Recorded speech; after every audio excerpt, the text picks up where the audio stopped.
Olha, gente, o homem suspeito de envenenamento de uma família em Parnaíba pode responder por homicídio. Ele foi preso hoje, um dia após o enterro da enteada e da filha dela, de 3 anos. Francisco de Assis, de 53 anos, foi preso nesta casa, onde morava com as vítimas em Parnaíba, no litoral do Piauí. Ao chegar à delegacia, ele negou o crime. Eu estou contando com a justiça de Deus. Deus vai mostrar o culpado.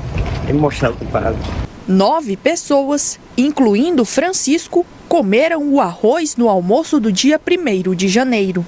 O suspeito é padrasto de Francisca Maria da Silva, de 32 anos, que morreu nesta terça-feira. O irmão da mulher, Manuel Leandro da Silva, de 18 anos, e 2 filhos dela, Igno Davi, de 1 ano, e Maria Lauane, de 3, também morreram envenenados. Uma outra filha de Francisca, de 4 anos, ainda está internada em Teresina. 3 pessoas já tiveram alta. Um laudo da Polícia Científica do Piauí mostrou que o arroz consumido pelas vítimas foi contaminado pelo composto químico terbufós, um componente do chumbinho, um veneno contra ratos.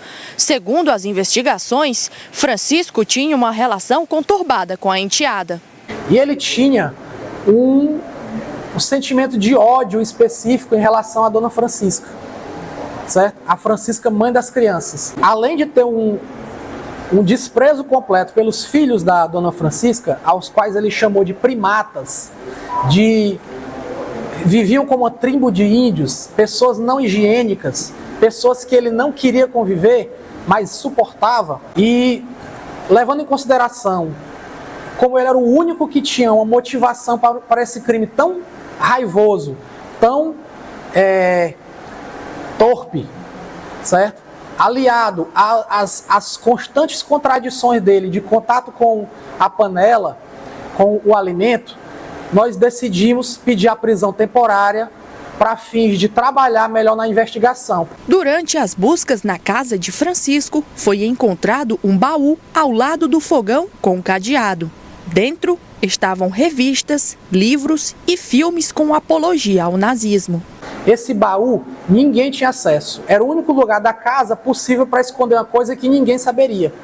Em agosto de 2024, Francisca perdeu outros 2 filhos, Ulisses Gabriel e João Miguel, de 7 e 8 anos, que comeram cajus envenenados oferecidos por uma vizinha. A mulher está presa e responde por homicídio qualificado. Ainda não se sabe se os casos têm ligação. A polícia investiga o envenenamento coletivo de Parnaíba como homicídio. O inquérito deve ser concluído até o fim do mês. Bom, vamos conversar então ao vivo com a repórter Graciane Araújo para atualizar detalhes desse caso, né? Inclusive o estado de saúde da criança que continua internada no hospital de urgência aqui de Teresina. Oi, Graci, boa noite. Estado de saúde ainda grave, né? Exatamente, Aline. É um caso que é inacreditável. A população estava esperando essa resposta das autoridades em segurança pública aqui no estado. Hoje a Polícia Civil prendeu esse suspeito, que é padrasto de 2 das vítimas. Mas mesmo a gente vendo aí toda essa história, ainda é difícil de acreditar pela relação familiar e também por esse caso envolver tantas crianças. A gente lembra que das 9 pessoas que foram envenenadas, 3 deles são crianças, 2 já tiveram alta e uma garotinha de apenas 4 anos de idade segue internada em estado grave aqui no Hospital de Urgência de Teresina. A gente acompanhou o momento que ela foi trazida do litoral do estado aqui para a capital na última sexta-feira. Ela inclusive precisou ser medicada dentro do voo porque estava muito agitada. Ela veio aqui para Teresina e segue lutando pela vida. Uma informação que eu acabei de apurar, que ela está aqui no HUT, mas sem a presença de familiares.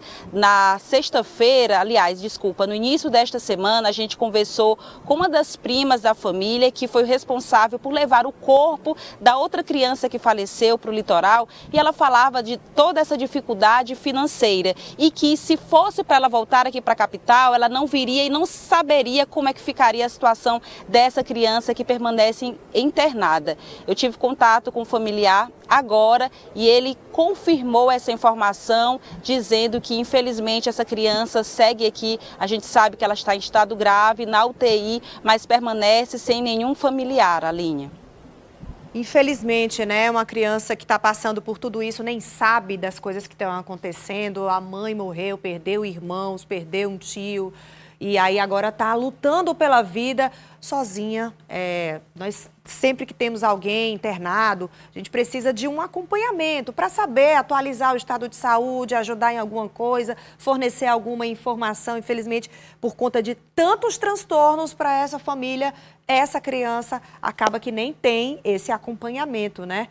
Só os médicos que agora estão ajudando nesse caso. Obrigada, tá, Graça? Daqui a pouco a gente volta a se falar.